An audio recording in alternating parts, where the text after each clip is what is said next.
Fire and Earth podcast with your hosts, Jason Mefford and Kathy Gruver. Fire and Earth, giving you the keys to unlock your limitless potential.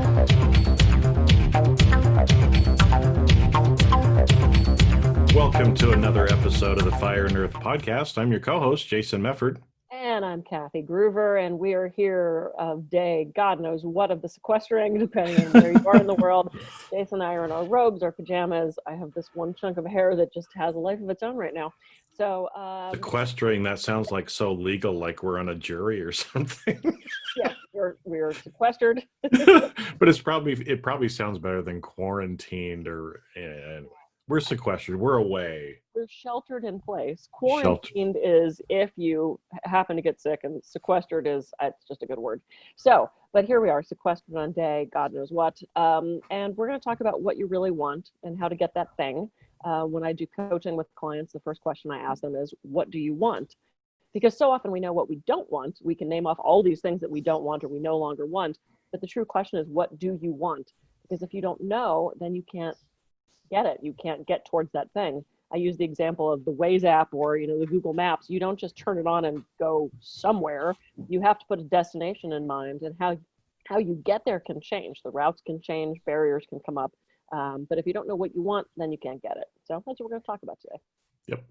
And actually give you some practical step-by-step advice, because what we're actually going to do is we're going to go through and kind of share kind of a smaller thing and a bigger thing, and how you can kind of break it down and really start using this time to be able to start moving towards whatever it is that you want. You have to clearly know what it is that you want and why you want to get there, but then there's all the practical steps of changing your habits so you're moving closer and closer towards that. So that's what we're going to kind of talk about today. Yeah, and I think it's interesting. The first couple of days of the shelter in place, at least my mentality was vacation, woo! And it was, playing in the garden, and it was watching a lot of TV, and it was sleeping in because I didn't have my normal schedule.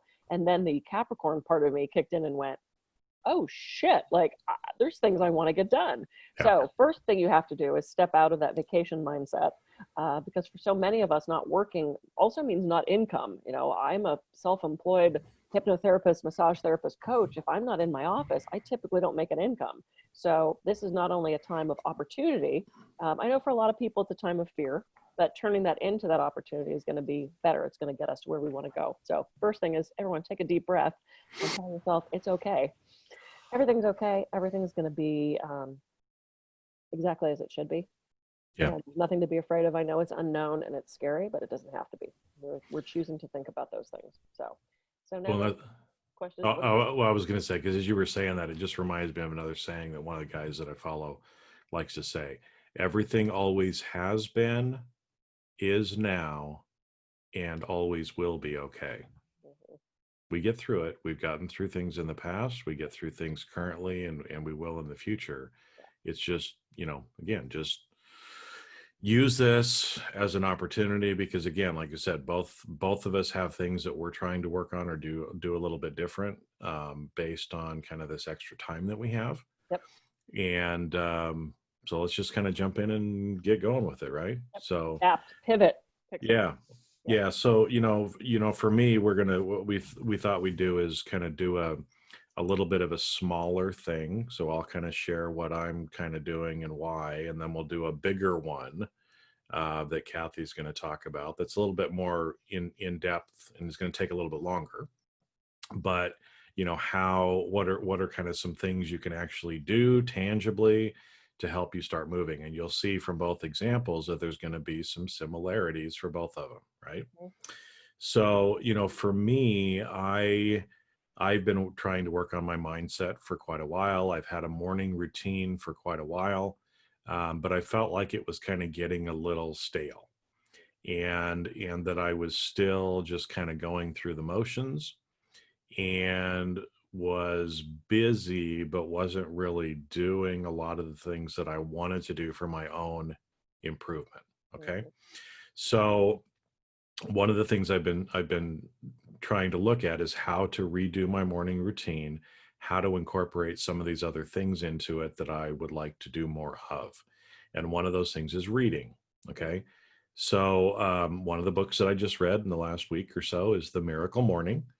We can put links in there about it, but in here, I think it gives some practical tips for this in thinking about, okay, now what do I want?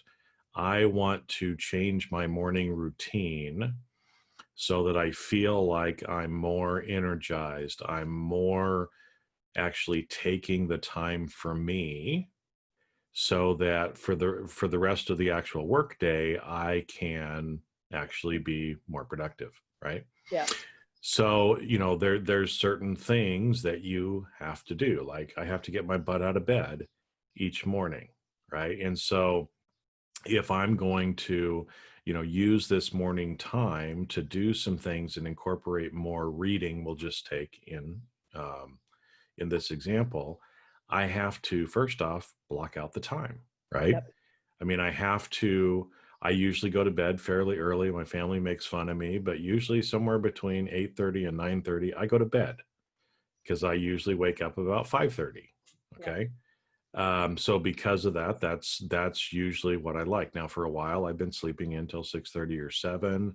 And, again, the problem is if my workday starts at 8 and I get up at 6:30 or 7, it doesn't give me the time to accomplish what I need to in the mornings. Mhm. So I have to go back and kind of say, okay, what are the things that I want to make sure and do in the morning? And one of the things I wanted to start incorporating more of is reading. Okay. Now, in order to do that, you have to set aside time, which means I have to get up a little bit earlier. And I actually have to plan out how I want my morning to go. Yep. Right. So you actually have to plan it out. You have to kind of schedule it. You have to know before you go to bed what you're going to do when you get up, or else we end up being aimless. Right. So this was a good tip from that Miracle Morning book was, the first thing that it's Hal Elrod wrote the book, and we'll put the links in there. But the first thing you have to prepare before you go to bed, Mhm. right? So, but three of the things he suggests you do when you first get out of bed, right? Well, if you have trouble waking up with the alarm, move the alarm further away, so you actually have to get out of bed to turn it off. Okay, so I've never had a problem with that. Get your exercise clothes out because you're going to put on your exercise clothes first thing in the morning, because if you're actually going to go out and exercise, you're much more likely to do it if you have that in place, right? He suggests doing some affirmations at night about, and just kind of being clear on what you're going to do. And so first thing in the morning is get up, put on your workout clothes, brush your teeth, because it's a simple, easy habit, and then drink a bunch of water. Now, if I'm going to do that, again, I have to know where my workout clothes are. So at 5:30 in the morning, I'm not bumbling around trying to find them, right? Right. I have to You're go. waking up your wife. Yeah, I have to go down the hall. I have to go to the bathroom. I'm in the bathroom already. Now I brush my teeth, right? And then I walk into, the kitchen or dining room area, and there's my flask of water that's already full because I filled it last night, right? Yeah. So now all of a sudden I've done boom, boom, boom. I've done 1, 2, 3 things, right? And now I need to know, okay, now what am I going to do with the rest of it? Once I've done those 3 things, now how am I going to spend that next hour or hour and a half of my time? And so there's certain things that I want to do. And like I said, I mean, I've been doing self-hypnosis or meditation each morning normally anyway. I've usually been listening to podcasts, getting out and exercising, walking, doing stuff like that. But I wanted to now incorporate reading into what I'm doing too. Yep. So, one of the simple things that I had to do was just change and say, okay, instead of, sitting in my chair out in the back patio and kind of waking up as I'm drinking my coffee, listening to a podcast in the morning, I'm going to read during that time. Nice. And I'm going to listen to the podcast while I'm walking, because I can combine those two activities, right? I can't be walking down the street, going on my run or my walk, looking at my Kindle in front of me. Now, maybe I could do an audiobook. You could do an audiobook, Sure. or you could do a podcast or music or whatever. But so I've started to get into the habit of trying to, have each morning kind of the same. So I, get out of bed, I put on my workout clothes, I go down to the toilet, I brush my teeth, I drink a bunch of water to begin with. I grab my iPad because I usually read on my Kindle. Now, where do you think my iPad is? It's sitting on the dining room table with my water flask. Why? Because I don't have to, it's just right there, right? So that's where the preparation beforehand will help you to actually do this. So every night before I go to bed, right, I have a little routine. I take off my sweater, I take off my hat, I put my glasses down, Oh, I very make sure Mr. Rogers of you. yeah, it is very Mr. Rogers of me. I make sure that my iPad is there and my water is there, so that when I get up in the morning and I come out, it's there. I grab it, I've made my coffee, I go sit down, 20 or 30 minutes, I read. Yeah. And then at the end of that, right, then I get up and I go for my walk or my run, for the half an hour. When I'm done with that, then I come in and I do, my self-meditation stuff. And so you start having that kind of in a process. Now, the other thing, if, again, Capricornish or just nerdish like me, you can even create a little checklist, because there's a lot of satisfaction, right, in being able to check off that you did those things every single day.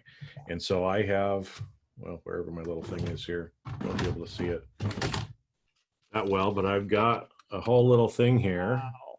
I know, look at that. That's like on steroids, isn't it? So much more anal than mine. Where there's those You certain generate a to-do list. It's my daily kind of, this is my morning Yeah. routine. Once you have it down. These are the things I have to do every day, and so I check them off. Now, here's where most people fall into the trap, right? Because again, it's a pretty simple thing, but you have to prepare beforehand. You have to know what you're going to do and kind of run through in your mind what that's going to look like. Because if you don't have that figured out and you wake up at 5:30 in the morning with foggy brain, Yes. you're going to be like, and you're not going to know what to do. Yeah, you're going to lay there till 8. You're going to go back into bed, right? So, but having the checklist, but this is again where people usually fall down is it takes time to reprogram the habits. Mm-hmm. Okay.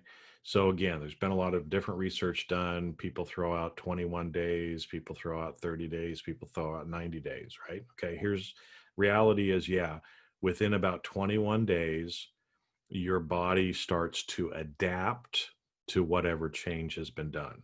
Yes. So they found that out from, people that had limbs amputated, that at about the 21-day mark, there was something that shifted, and people kind of became used to the fact that they no longer had that limb to work with. Mm-hmm. Okay. But it doesn't, you have to continue to integrate it until about day 30 or 31, until really it gets kind of programmed in and you're just doing it. Right. And so every day, those little things, preparing beforehand, knowing what order you're going to do things in, blocking out the time. Right. One thing I've had to do for the most part, my work day for people outside used to start at 8:00. Well, I realized that a lot of times I couldn't accomplish everything I wanted to if I had an 8:00 meeting. So I also had to change, my calendar, so people can only book on my calendar from 9:00 or later, to give me that extra little bit of time in the morning as well. It's fabulous. Oh my God, I kept totally Capricorning out on this. I took so many notes. Okay. So again, it's a simple thing, but you can start to see some of the things that we're going to have to do. Now, Kathy's going to talk about one that's a little bit bigger. Well, I'm going to talk about what you just said, because as simple as that is, I want to read more. Everyone's like, okay, so go read more. But you broke it down into such, this is so great. Okay. So the first thing you said is sorry, I'm having a moment. We may not get to yours. We may run out of time before. Yeah, I'm sorry. Sorry. I don't need to write my damn book. You have to read more. Come on. You talked about why you wanted these things. You wanted more time for you. You knew it was going to make you more productive. It was going to make you more energized. So asking, what do you want? Yes. But also, why do you want that? Because so often that thing we want actually isn't going to give us the why. And I think in one of the episodes I talked about the inmate who all his affirmations were about winning the lottery. Yeah. Well, and after asking the question of why he didn't want to win the lottery, he wanted to help people. And he felt the only way he could do that was to be rich, to provide blah, blah, blah, blah, blah. Go back and watch the episode. We'll figure out which one that was. But Yep. so it's like, why do you want those things? More time for yourself, more energized, more productivity. So asking that why do I want to write another book? Why do I want to exercise more? Knowing the why is actually going to help us. And then all the things that you need to make this stuff happen, you need to set the time aside. You need to prepare. And when you talked about laying out putting your exercise clothes on first, I did a dance class in my living room last night because that's the only place to do it now. I put on my full dance class clothes. Mm-hmm. I didn't need to, but to me, that is an anchor.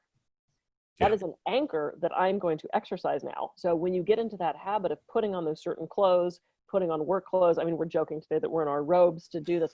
I can't work in a robe. Like, I can't. It does not work for me. I have to put on at least somewhat real clothes, or else it triggers, I'm watching Netflix. It doesn't trigger, now it's work time. When I'm doing speaking gigs, to me, it's all about the dress and heels. If I'm in pants or if I'm in low shoes, it just doesn't feel right to me, because my speaker persona, that ego state, is anchored in the dress, the heels, that kind of thing. Some guys put on a watch, some guys put on dress shoes. Yeah.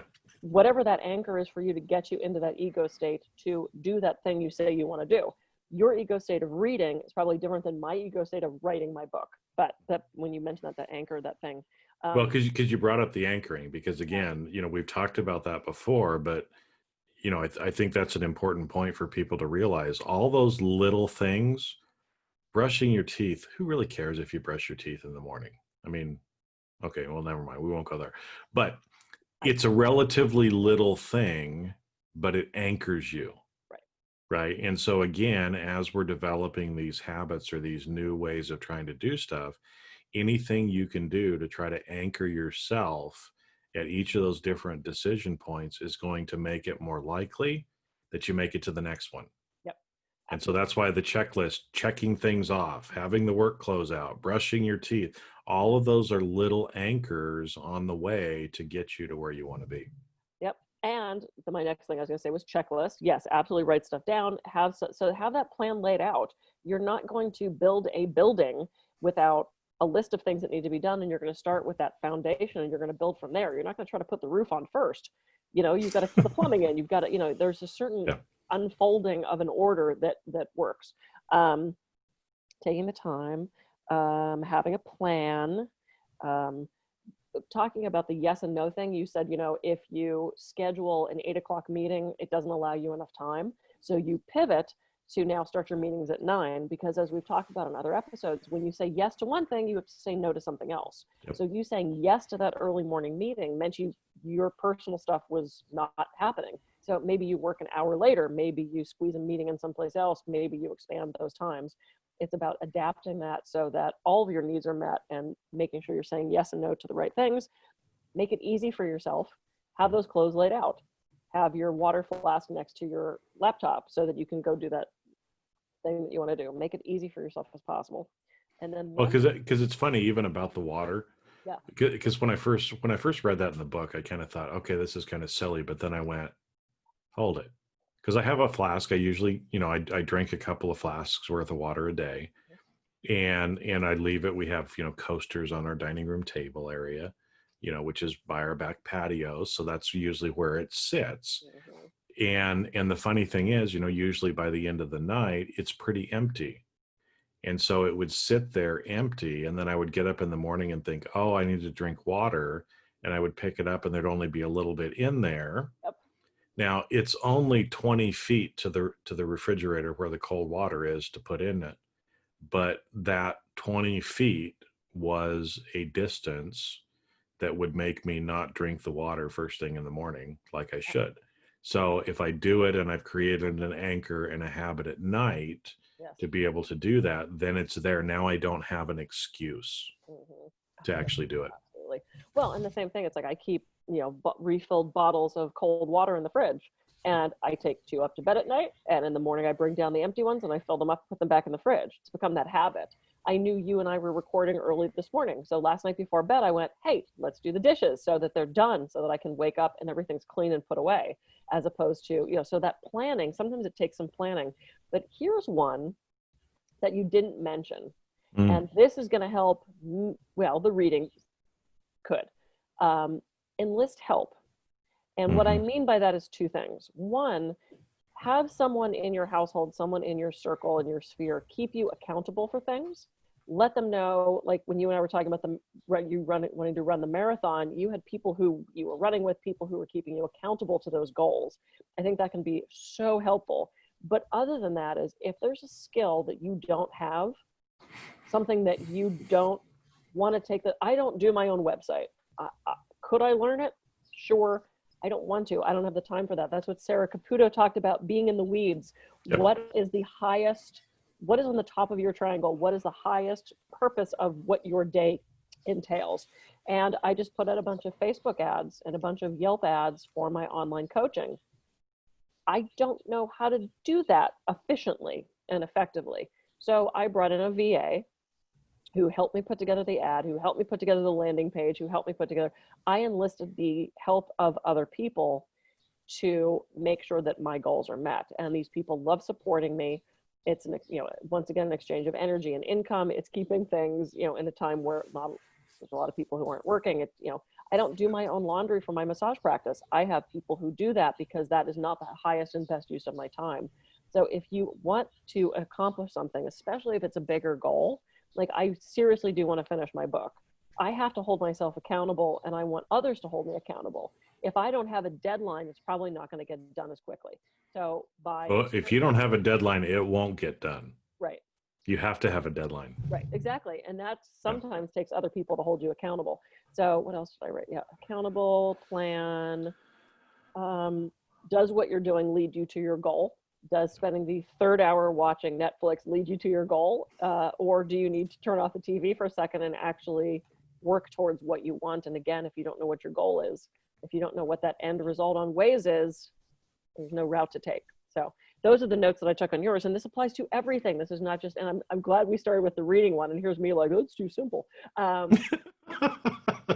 was wrong. You didn't know where I was going to go. I was wrong and you were right. Oh, hey, we got that recorded too. I'm going to have to use that later. I'm going to so edit that out. I have the power of the editing. Yeah. Yeah, I'll admit it when I'm wrong. But no, it's true. It's like, if you can't accomplish the small things, then you can't accomplish the big things. And if you can't find that grace and that ease in sweeping leaves or cleaning cat shit, then you're not going to find it in the big stuff. Well, and it's the, because maybe there's a good point too that you just brought up. There is a lot of times, especially now, we all want to do a big thing. I don't know how many people I've talked to that want to write a book. We've both written books. It takes a lot of time to write a book. There's a lot to it. A lot of people want to do it, but when I talk to them, if they can't do the little things, right, there's no fucking way you're going to write a book, folks. Right. If you can't get up in the morning, if you can't do these little things, if you don't have integrity with yourself on doing these little things and gaining, the commitment, the dedication, the consistency in doing the little things, you're never going to accomplish the big things. So never underestimate doing the simple and small things, because until you get those right, you're not going to accomplish the big things. Well, and the big things are a series of little things. And It's a series of little things. I could never write a book. It's like, well, you don't sit down to write a book. You write word by word. You don't wake up one morning and go, I'm going to run a marathon if you've never put on 10 issues before. It is those series of little things. It's all this stuff that we just said. This came out of Jason saying he wanted to read more. He's not saving the world. I mean, you are. It's like same thing when you and I decided we wanted to do this podcast. We didn't just jump on Zoom and start recording shit. How many meetings did we have before we figured out what in the world we wanted to do with ourselves? Hey, the retreat might be on hold. Yeah, it might be. Yeah, just saying. The whole little contact issue. Yeah. We can socially distance retreat, the SDR. Yeah. Okay. New norm. We'll figure it out. We'll figure it out. Yeah, we'll Zoom it. But no, it's the same thing, because just again, like you said, writing a book is a bigger deal, but all the things we just talked about is what you have to do.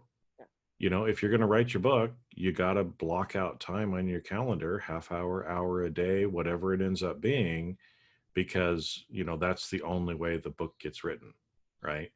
And if we sit around, because book writing is great, especially. I mean, Hemingway had some great quotes about this, and some other people, but it's pretty much, his butt was in the seat every day at 9 o'clock. Yeah. That was his job. 9 o'clock, his butt was in his seat. Exactly. And, a lot of people say, oh, I have to wait for the muse to show up, or I have to wait, to be inspired. But the real people who do that and are authors and take their art seriously, the muse shows up at 9 o'clock when you sit your butt in the chair and you just start typing. Okay, now look, I'm going to be yes, and I'm going to be contrary again because that's my day. I am not one of those people that can schedule writing. I'm one of those people that go, oh, I want to do it right now. And I sit down and I might pour 2 or 3 hours out. But I can take steps to get myself into that place of wanting to be able to do it. It's about shifting ego state.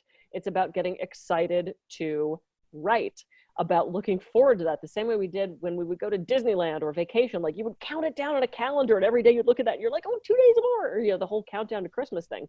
We can get ourselves worked into that state to be excited about, oh my God, I'm going to get to write today and da-da-da. Have the right tools. If you don't have Word installed on your computer, you're probably not writing today. Set yourself up to succeed. And I have a friend who's a screenwriter, and he was one of the first people to download the screenwriting software. And he was turning out so much more product than his cohort because he had the one that helped indent and formatted it correctly. I mean, this was years ago when this stuff just came out. It didn't have faults. Yes. Did it often call the character by spell the wrong name? Yes. It was correctable. But he gave himself the tools that at that point were really expensive to make sure he succeeded. So set yourself up, figure out what you need. It's the 5 questions. What do you want? What do you need to get there? Why are you doing it? How can you do it? Who can help you? Yeah. 5. Well, I like your idea there too about the, you need to feel that inspiration. For you, that's when you get the excited about it. Mm-hmm. So here's the, the yes and kind of thing too, right? Is just block out the 2 hours on your calendar. Mm-hmm. And then forget that you did that, but anchor yourself at, I don't know, half an hour beforehand or whatever to get you like super excited. Yes. So that when that time that you've blocked out on your calendar comes, you're in that inspiration and you're in that groove for that time period. Yeah. So it's a great way of kind of incorporating together because, the hard part is if you feel really inspired and you just dig in and you were supposed to be doing something else during that time, especially if it was something that, a family member wanted you to do, that's when as artists we get in big trouble. So if we can kind of prep it so that it's like, hey, I've got 2 hours over here to do this and I'm going to excite myself, a half an hour beforehand. So when I have time on my schedule, I can go and do it. That's a great little hack. There was nothing worse than me getting into that zone and I would be writing an article or an interview or something. I'd be ready. And my client would show up and I'd be like, oh, shit, okay, hang on. Switch hats, switch ego state, it was, but there was the writer part of me was like, oh crap, I was just getting into it, so. But yeah, block out the time. Just block out the time. Don't laugh. Okay, well, hey, so you're going to read more. I'm going to read more. Yep. I'm going to write a book. Another one. I guess that'll be one of the books I'll be reading then too once it gets done, huh? My communication book. Say what? How to communicate anything to anyone. It's halfway done. And then I got derailed. Well, I'm going to be excited to read it when it comes out. Yay. All right. Hey, this was fabulous. We should let everyone go do that thing. Well, yeah. So take what, if you need to go back, re-listen to this and make, take some notes, but it's pretty much kind of a step-by-step. We gave you 5 or 6 different things to kind of do. Yeah. Knowing why and preparing for it, planning, getting everything kind of lined out, setting up those little anchor kind of things, getting help, maybe from people to learn how to do the thing or to help hold you accountable. Yep. The checklist, some of these little things, and then to show up and do it consistently. Because again, that's why most people, all their New Year's resolutions get busted after 7 or 14 days because they don't stick with it long enough to actually create those new habits that you need to be able to get what you want. or they realize it was something they didn't really want. And they pivot. Or there was something else that I forgot. And sometimes that's what happens. What was I gonna do? Yeah. Oh, that'll come to me later. Yeah. Or they make it. That was it. I got it. Or they make it too hard. They make it unaccomplishable. I don't want to have my book done by this afternoon. That's not reasonable. That's, so make it something that you can actually accomplish. You reading every day is something that you can accomplish. Me finishing my book at some point during the sequestering that we decided we're doing, the sequestering, that's doable. So make it a accomplishable goal. Yep. What do they call the SMART goals? Specific, measurable, action-oriented, relevant to the goal, and time-bound. Yeah. So there you go. Be smart. So go out and be smart. I'm on it. Okay. Yeah, another episode. All right. We're going through our time and even more so. All right. I'm Kathy Gruver. I could be reached at kathygruver.com. And I'm Jason Mefford. I can be reached at jasonmefford.com.